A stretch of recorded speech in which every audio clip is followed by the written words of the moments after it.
Hello and welcome to Ticket to Life. This is Henrie, and holy smokes, can you believe it?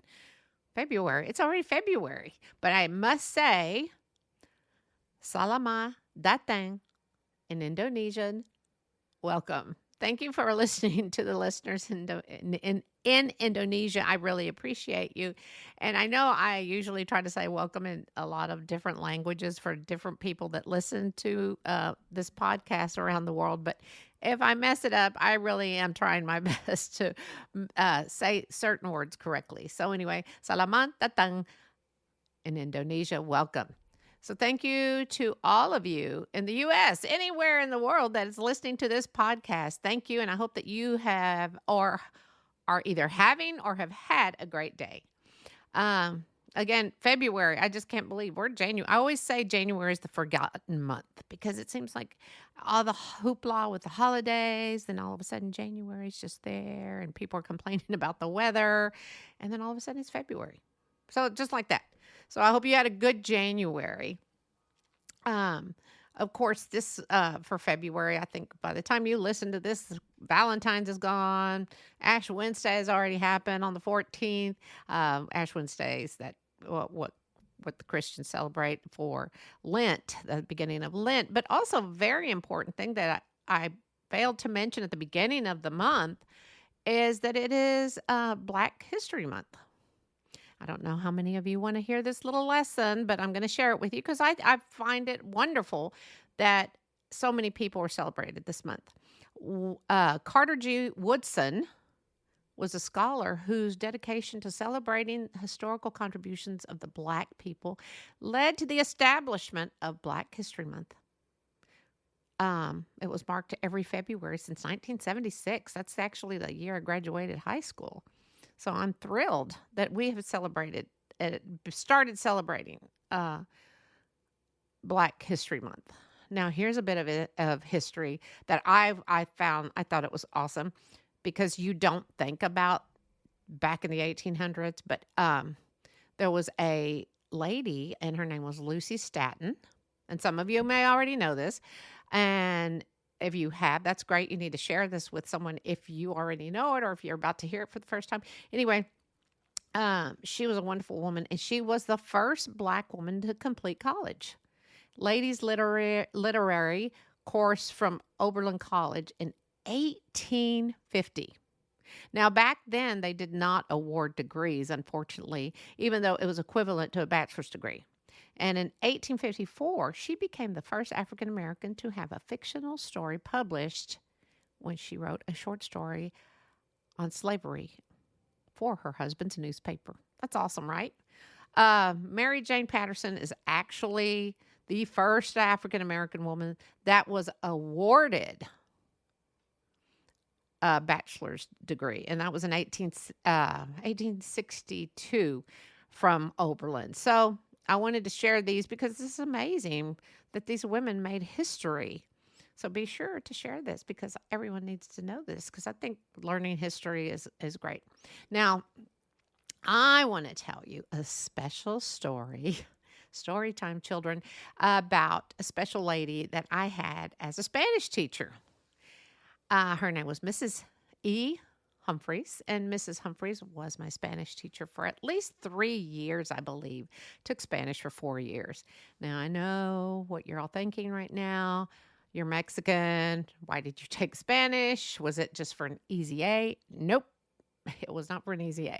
We didn't speak much Spanish, as I have expressed in some of my past podcasts in my house because my parents wanted us to fit in at the school. Again, I think there was my family and another family were the only Mexicans in the school. So, Mexican-American, whatever. And anyway, Mexicans. So they wanted us to fit in. We totally understand. Unless we were in trouble, Spanish was spoken in the house. You would hear your name in Spanish when you got in trouble. Enriqueta! Yeah, that's what I would hear. That's Henrietta. So I thought, oops, what'd I do now? So if anyone says my name in Spanish now and I hear it that way, I figure I'm in trouble. But anyway, remember now, I'm 66 and we are talking, I'm going back to my teacher, Miss Humphreys. We're talking about 1960s and the 70s. Well, my first year Spanish teacher was Mrs. Rodriguez, and she thought I was in her class for an easy A, and she learned differently. I think the easiest thing for me learning that year was my alphabet in Spanish.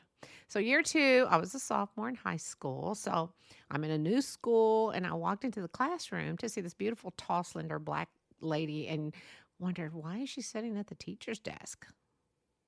We honestly didn't have very many Mexican or black teachers back then. Lo and behold, guess what? She was my Spanish teacher. I, being a young, dumb teenager, never met anyone who spoke Spanish other than my parents, aunts, uncles, vacations to Mexico. You just didn't know anyone else. So it was awesome to know that she was my teacher. Um, Now, the only time adults did speak Spanish, it was when they were in the family. They were talking about someone or something they didn't want the kids to figure out. But anyway, so Miss Humphreys was my Spanish teacher, and man, oh man, she could speak Spanish like no other. And she was very kind, and she understood why my Spanish was the way it was. She got it, and I went to visit her after I graduated, and I used to love her honesty. I'll never forget my friend. I think I have mentioned I was Hanky and my best friend was Panky. Well, anyway, we went to go see her and visit her after we graduated. And we were chatting and we're about to leave. And she looks at me. She says, "Oh, I see you're putting on a few pounds now." "Thanks, Miss Humphreys. It was good to see you." No, she was a great teacher, and she was so patient with all of us Mexicans who struggled more than the white kids that didn't speak Spanish. And well, we were lost sometimes with, because there's slang in English, slang in Spanish. And anyway, so now my Spanish has gotten much better as I have aged, and I still have trouble with certain words, and I have to admit I do understand it very well now. I do understand it. So that doesn't make sense that you can understand something, but you don't speak it that well. But I can carry a conversation. I may struggle on certain things. So if you think that you have something to say about me in Spanish and I give you a glare, I do understand what you're saying, and you're talking about me. But I always say I'm a good topic to talk about. So well, here's a funny story, and then I'll stop with the Spanish. But so we were at the hospital waiting for my grandson to be born in October, and I had to go to the restroom. So I'm walking, and I see this man, and he looks lost. And I ask him, if I could help him. And he asked me how to get upstairs. Well, my mind literally went blank to tell him where the elevators were. We were speaking Spanish, or at least he was. So I guide him and point to the elevators like I went mute all of a sudden. So luckily my brother-in-law speaks perfect Spanish, and I asked him later, "How do you say elevators?" And he grins and says, "Elevador." So I'm thinking, duh, Henry, hello. Anyway, so I guess I'm kind of bilingual. But anyway, thanks again, Mrs. Humphreys, for always being such a great teacher. And I don't know if you're still on this planet, but I hope you are, because you were such a blessing to me and so many other students. So let's get to, I'm sure I didn't even mention this, not just talking about Black History Month and my story of high school, but this month I'm touching on the base of scammers. I have a couple of other podcasts that I have done on scams, but I have been it's upsetting to me. I talked about being scammed before, like I said, and how you need to be cautious. So I went to see the movie Beekeeper. Very good movie if you want to go see it, if you do movies. And this is rated R. No little kids should see this movie. It's pretty violent, but it's really good. And I will admit, I closed my eyes for the bloody scenes. I could have taken a nap with all the bloody scenes that were, but that's part of the movie. So I'd opened my eyes once I heard that the scene was over, and it was a really good storyline. It is with Jason Statham, and he makes a lot of action movies. Pretty much he goes after the bad guys in most of his films. I think he's made one comedy or two, but anyway. Anyway, so I promise not to tell you the whole storyline of the movie, but it made, other than he always goes after bad guys. So if you know that, then you know he's going after a bad guy. But it made me think again about so many people out there being scammed, scamming the elderly and losing their hard-earned money. And this is why it is so important to talk to your loved ones about scams. Okay, a friend of a friend was on his computer, and suddenly, just like in the movie, he got, or as you've seen on TV, a big alert on his screen from Apple. Now, this has nothing to do with Apple. Apple has great security. And it says, it warns you, because you could just be like surfing the internet or shopping, and your computer will pop up and it says, you are about security issues on your computer, and it tells you to call a number. It warns you like some security.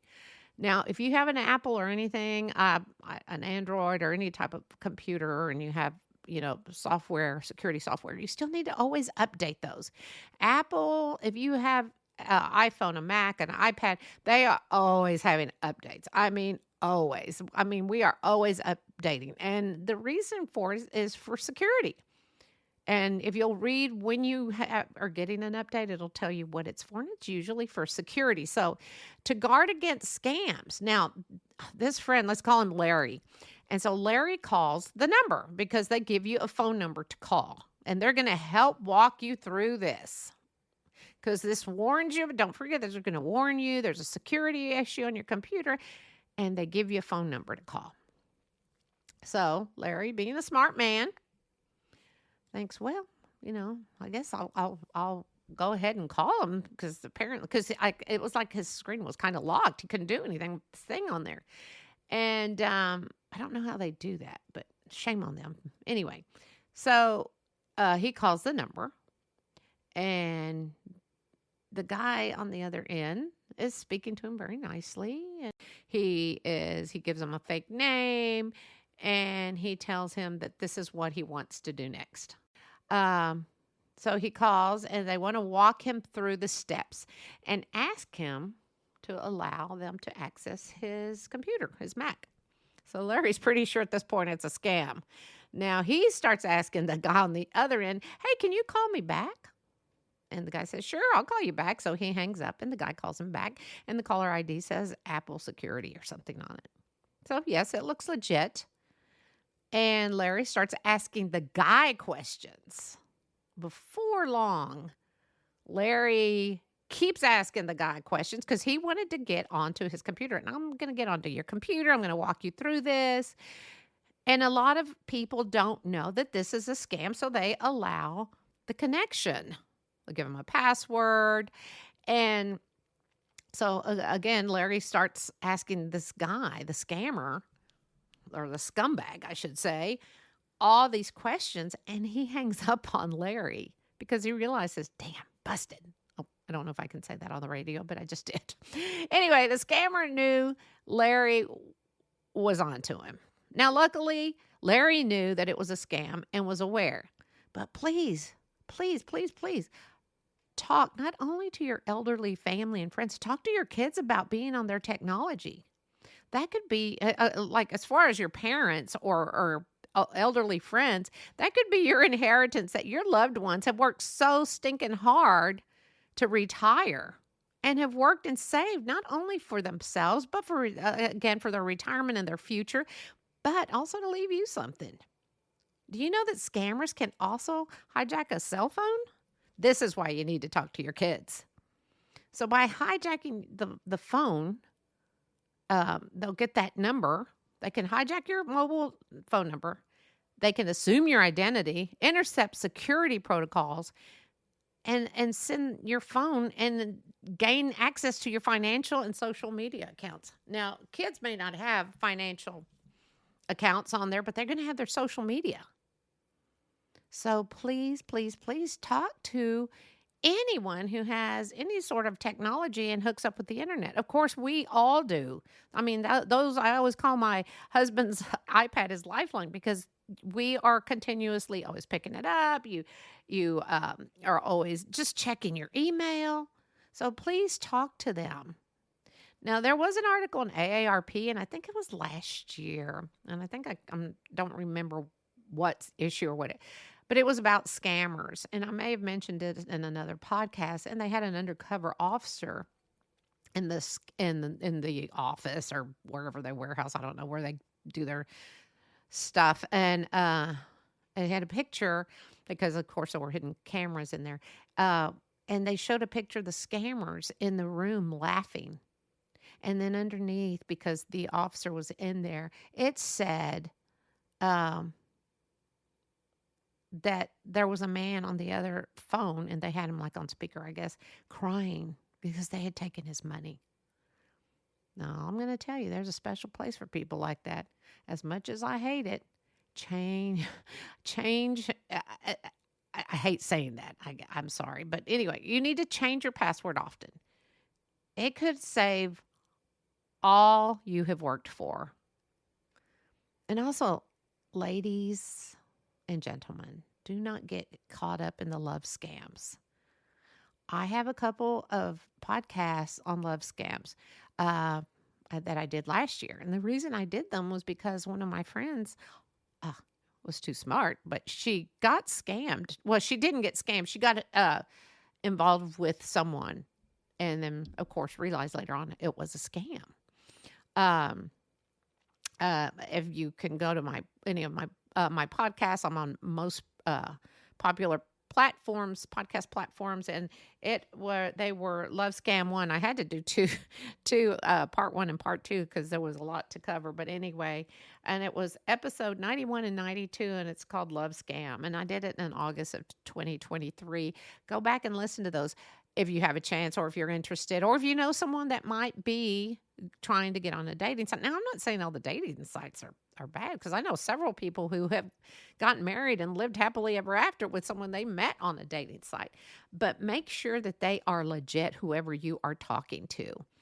And if you have a single parent, please talk to your single parents, because sometimes I don't know what they're called. I have silver looking for love. I don't know. I'm making that up as I go along, but you need to talk to them because you don't want them to get scammed, because they can tell. And of course, we all want to be loved. Now, of course, this just isn't, again, for the elderly and the young adults. And always know who your kids are talking or chatting with online. Oh, I like to give them space and don't like to be nosy. No. Yes, it is your business, because guess what? If anything were to happen to your child, you would never forgive yourself. So, of course, this is just me being a parent or a grandparent. Be nosy with your kids. Talk to your kids. See who they're talking to. Because a little bit of info, those scammers will want to try anything and say anything to convince someone to meet up, to give them money. And this is just a few tips. Like, if you know of someone who meets someone on one of the dating sites, or your kids, avoid meeting them face to face. Don't let them do this. And if they do decide to do this, make sure you know where they're at. Heck, park in the parking lot. I don't know. Not the kids. I'm talking about the adults, not the kids. Keep an eye on whoever you know, and hopefully they will let you know. But I mean, these scammers, I'm back to adults again. They'll request money. They will request family photos. And then they can just do horrible things. And a lot of them have, if you get an email, because I have gotten some emails on my Ticket to Life, and people asking me for money. I'm doing a podcast. Do you think I have money? Hello. Anyway, they will ask for personal information. I've gotten them on Facebook. Usually it's someone in the military, and they, I just love what you have to share. Well, I have a private account. How are you seeing this? And please friend me. I have tried friending. No, no. Now back to our kids. Now, as for the kids, you know how important it is to feel loved by someone, especially when you're a teen or going into that teenage, other than your mom and dad, because your mom and dad love you, but you want someone else to give you that attention. So if you start seeing your kids on the phone for hours on end, and you need to remember that you provided them with that phone. So this gives you every right to look at what they're looking at or who they are chatting with. You have every right as a parent.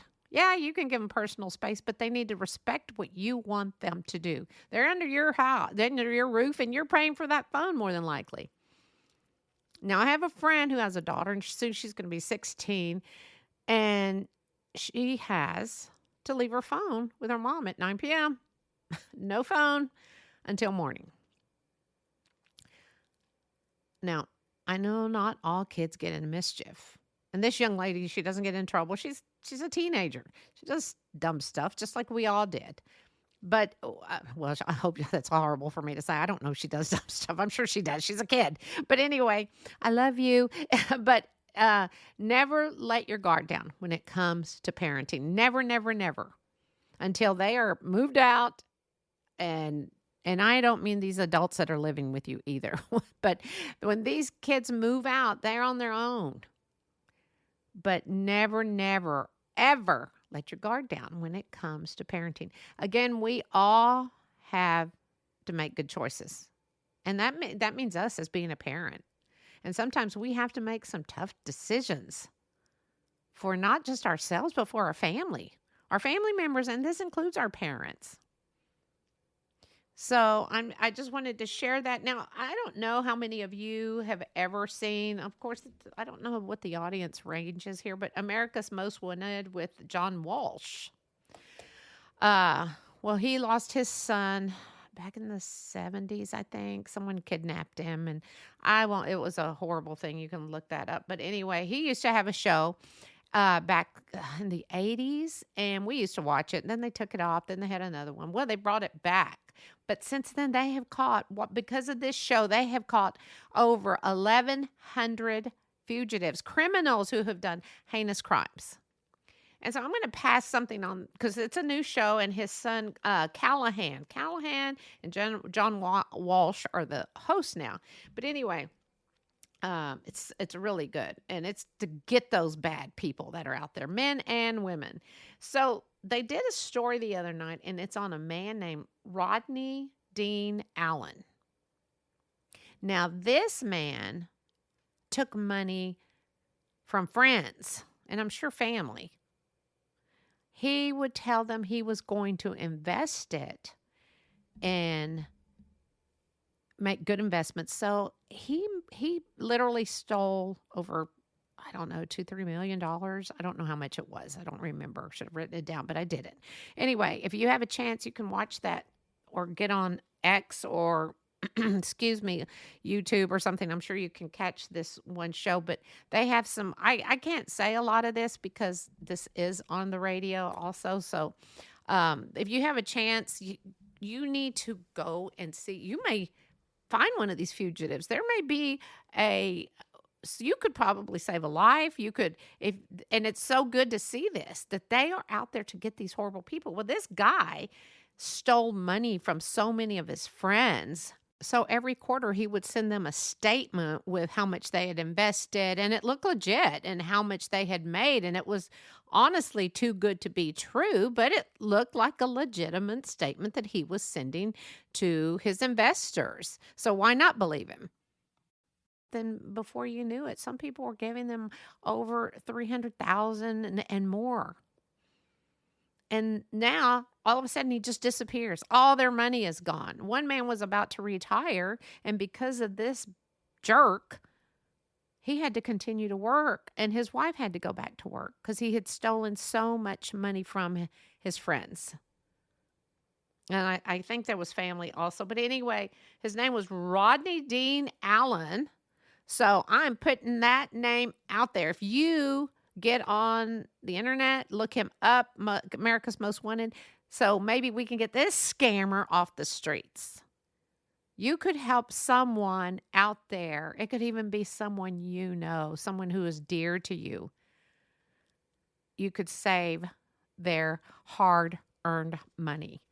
Because people are ruthless. People want to get jobs. People don't want to work. They would rather be horrible and take advantage of the elderly, take advantage of someone's heart, and it's wrong. You know it's wrong. I know it's wrong. So I kind of got wild there for a little bit because it just upsets me to know that there are people that do this, that just steal money from innocent people. So please, please, please talk to your friends, your coworkers. If you know there's a coworker that's about to retire and they're older, or they don't even have to be older. I'm telling you, they're older. They're not all older. I'm sure, like Larry was in his 40s, 50s, I don't know. And look what happened. If he would have followed through, he would probably have nothing. So just let them know. If something pops up on their screen, then tell them to sign off. And trust me, it will go away. And if not, do not call that number. Call Apple Security or McAfee or whoever handles your security for your computer. No, they're not sponsoring me to put their names out there. It's just important that you know who you need to call when something like this should happen. Hopefully it will not happen. The hard work we have all done, and those that we love and those that we care for, let's protect what they have. Let's do the good for them. Let's be like Miss Humphreys and just take care of good people and be kind and understanding. Let's not be those scumbags that are out there. And again, please, please, please get on America's Most Wanted and look at this man. Look at his face. Good. Who knows? He might be your neighbor. A lot of these things have rewards if you find somebody. But anyway, thank you for listening. This is Henrie. I'm sorry I didn't mean to get all hyped up on it, but it just ticks me off how people are mean sometimes. If your name happens to be Rodney Allen, I apologize that this man is using your name to scam people with. Our time is up, and I want to thank you for listening. And this is Henrie, and until next week, go find happiness and find your blessings.